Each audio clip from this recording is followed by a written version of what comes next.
the shadows of towering stone faces that still gaze across the jungle canopy.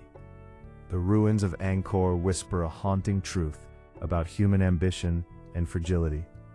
These once mighty cities, sprawling across what is now Cambodia, survived cataclysmic forces that could have erased them entirely. Yet they never reclaimed their former splendor. The humid air, thick with the scent of rain-soaked earth and decaying leaves, carries echoes of a civilization that built hydraulic wonders rivaling any in the ancient world. Monsoon winds once filled vast reservoirs, feeding a metropolis larger than medieval London, where hundreds of thousands lived amid temples that pierced the sky like gateways to the divine. But beneath the grandeur lay the seeds of a slow unraveling, a process that unfolded not in a single fiery cataclysm, but through decades of quiet erosion. Viewers today stand before these silent sentinels, feeling the weight of what was lost, wondering how such engineering marvels could endure conquest and time, yet fail to sustain the society that birthed them. The story of cities like Angkor, and others scattered across continents, reveals a pattern as old as civilization itself. Survival does not guarantee revival, and the scars of collapse can linger for centuries. The Khmer Empire at its zenith in the 12th and 13th centuries represented the pinnacle of Southeast Asian ingenuity and power. Under visionary rulers like Jayavarman VII, Angkor transformed into a vast urban complex of interconnected reservoirs, canals and barrages that tamed the unpredictable Mekong floods and monsoons. Temples such as Angkor Wat and the Bayon stood as cosmic maps carved in sandstone, their intricate bas-reliefs depicting epic battles, divine processions, and daily rituals that bound the populace to the god-kings.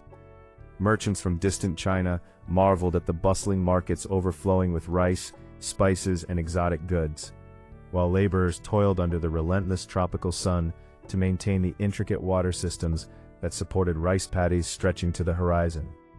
The air hummed with the chants of priests and the rhythmic sounds of construction, a symphony of human determination against the encroaching jungle. This was no fragile settlement, but a thriving heart of empire, where faith in divine kingship and masterful hydrology created an illusion of eternal prosperity. Yet, as with many fallen giants, the very systems that enabled such growth planted the first invisible cracks in the foundation. Daily life in pre-collapse Angkor pulsed with vibrant routine and sacred order. Farmers rose before dawn to tend the flooded fields, their bare feet sinking into nutrient-rich mud as water buffalo plowed the earth in steady rhythms.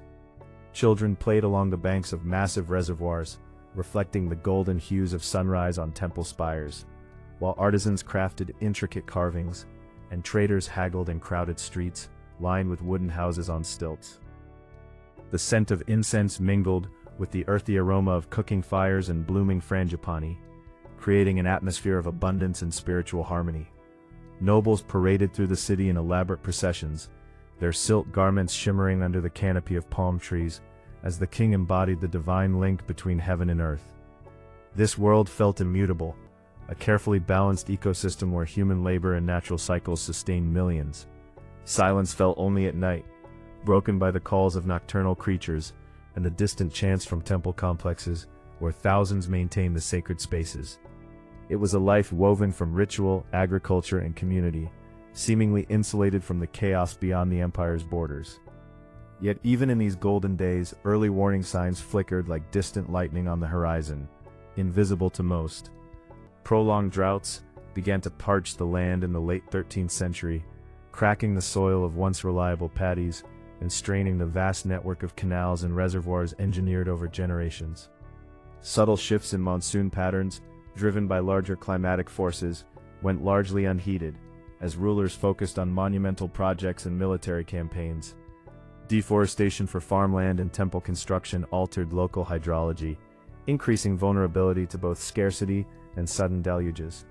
Population pressures mounted, with more mouths to feed straining the intricate agricultural machine. Religious transitions toward Theravada Buddhism subtly challenged the old Hindu Devaraja cult, eroding the centralized authority that had mobilized labor for maintenance. These were not dramatic upheavals but quiet dissonances, the gradual silting of canals, the occasional failed harvest, the murmurs of discontent among the overburdened workforce. No one yet understood that these threads were unraveling the tapestry of empire. As the 14th century progressed, rising tension and instability spread like cracks through parched earth. Neighboring Thai kingdoms launched increasingly bold raids, siphoning resources and captives, while exposing the empire's military overextension. Internal factions vied for power, compounded by the economic strain of maintaining an aging infrastructure that demanded constant repair. Floods following droughts devastated fields and damaged dikes, turning the life-giving waters into agents of destruction. The once reliable berries overflowed or stagnated, breeding disease and disrupting the precise timing of rice cultivation. Social hierarchies frayed as priests and nobles grappled with shifting spiritual loyalties, and commoners faced mounting hardships that tested their faith in the divine order. The jungle, ever patient, began reclaiming peripheral areas, its vines and roots encroaching on outlying temples. Fear lingered in hushed conversations around evening fires, a growing sense that the gods might be withdrawing their favor, though the grand processions continued in defiant splendor. The city endured, but its pulse weakened. Key decisions and mounting pressures accelerated the descent. Rulers prioritized grand temples and defensive wars over the unglamorous labor of dredging canals and reinforcing embankments, allowing the hydraulic heart to falter. Over-reliance on intensive rice monoculture left the system brittle against climatic variability, while repeated military engagements drained manpower and treasuries. The conversion to Theravada Buddhism, while spiritually enriching for many, diminished the priestly class's role in organizing massive public works, further weakening centralized control. External invasions in 1369, 1389, and culminating in 1431 by Ayutthaya forces delivered decisive blows, looting treasures and scattering populations. Leaders faced impossible choices: fortify the core or disperse to safer southern regions. These pressures, born of hubris, environmental neglect, and geopolitical shifts, transformed latent vulnerabilities into active crises. By the time the full weight became apparent, the momentum toward fragmentation was unstoppable. The moment the system began to fail arrived not with thunderous collapse, but in a series of cascading breakdowns. Massive floods in the wake of severe droughts overwhelmed the neglected water infrastructure, breaching reservoirs and inundating farmlands with silt and debris. Temples that once symbolized eternity stood amid stagnant pools and ruined paddies, their maintenance crews depleted by migration and hardship. The grand capital, once teeming with life, saw its elite and much of its population gradually relocate southeast towards safer riverine areas. Trade routes shifted, bypassing the decaying heartland, and the intricate web of interdependence frayed beyond repair. Silence replaced the clamor of markets and construction as nature's reclamation accelerated. Survivors witnessed the slow death of their world, where engineering marvels designed to conquer the elements now amplified the chaos. Angkor survived the immediate onslaughts, its stone monuments enduring, but the vibrant urban organism that animated them had begun its irreversible retreat. Across oceans, parallel stories unfolded in the heart of North America, where the great city of Cahokia rose and faltered in ways that echoed Angkor's fate. Nestled along the Mississippi River floodplain near modern-day Illinois, this Mississippian metropolis peaked around 1050 CE as a bustling hub of mounds, plazas, and wooden structures housing tens of thousands. Its inhabitants engineered fertile fields of maize, beans, and squash, sustaining a complex society with far-reaching trade networks stretching to the Gulf and Great Lakes. Yet, like its Southeast Asian counterpart, Cahokia endured environmental shocks and societal strains only to emerge diminished, its core abandoned, while the landscape retained faint outlines of its former glory.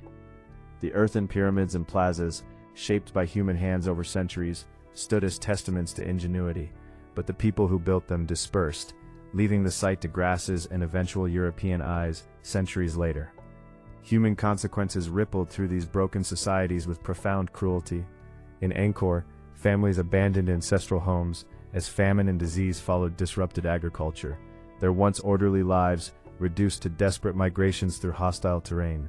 Social bonds strained under scarcity, with reports of unrest and the breakdown of traditional authority. Artisans and priests, guardians of knowledge and ritual, found their roles obsolete as the city emptied. In Cahokia, Similar depopulation unfolded gradually, with storage pits moved indoors, amid declining yields and possible social conflicts. Children grew up amid uncertainty, inheriting a world stripped of its monumental certainties. Fear permeated daily existence, the dread of failed harvests, invading forces, or divine displeasure, leading to profound psychological and cultural shifts. Survivors carried fragments of their heritage to new settlements, but the collective trauma of lost grandeur reshaped identities for generations. The long-term historical impact of these survivals without recovery reshaped regional trajectories in lasting ways.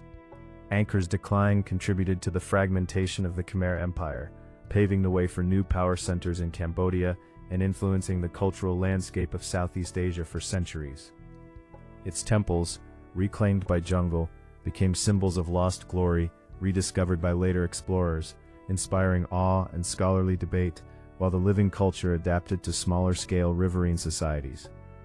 Cahokia's abandonment left a vacant quarter in the Mississippi Valley, altering Native American settlement patterns and contributing to the decentralization of Mississippian cultures long before European contact. These cities endured as physical echoes, their ruins fueling legends and archaeological revelations that continue to inform our understanding of societal resilience and vulnerability. They remind us that civilizations can persist in memory and stone, even as their dynamic essence fades. Other examples echo this theme across time and geography, from ancient Mesopotamian centers strained by salinization and conquest, to colonial outposts that withered after resource exhaustion. Each case underscores how environmental pressures, human choices, and external forces converge to create points of no return. The survivors, whether stone monoliths or faint mound outlines, stand as silent witnesses, their presence a haunting counterpoint to narratives of inevitable progress. Historians pore over sediment cores, tree rings, and chronicles, piecing together the delicate interplay that allowed endurance amid failure. These places challenge us to see collapse not as abrupt end, but as transformation, often painful and incomplete. In the reflective quiet of these sites today, one feels the weight of irreversible rupture. Tourists walk among Angkor's weathered faces, their footsteps echoing where processions once thundered, while archaeologists at Cahokia sift soil for clues to vanished lives. The jungle and prairie have reclaimed much, yet the structures persist, defying total oblivion.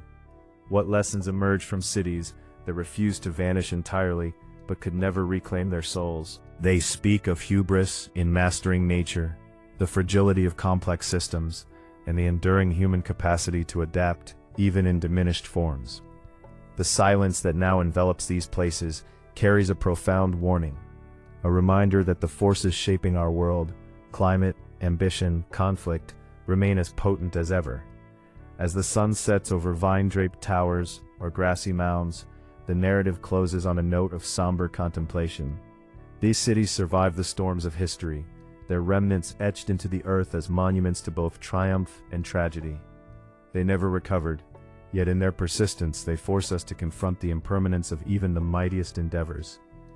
In an era of our own uncertainties, their stories resonate with eerie relevance, urging vigilance against the quiet signs that precede great unravelings. The collapse did not announce itself with fanfare.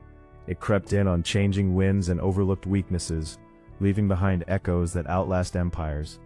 Humanity builds, endures, and remembers, sometimes in the very stones that outlive us all.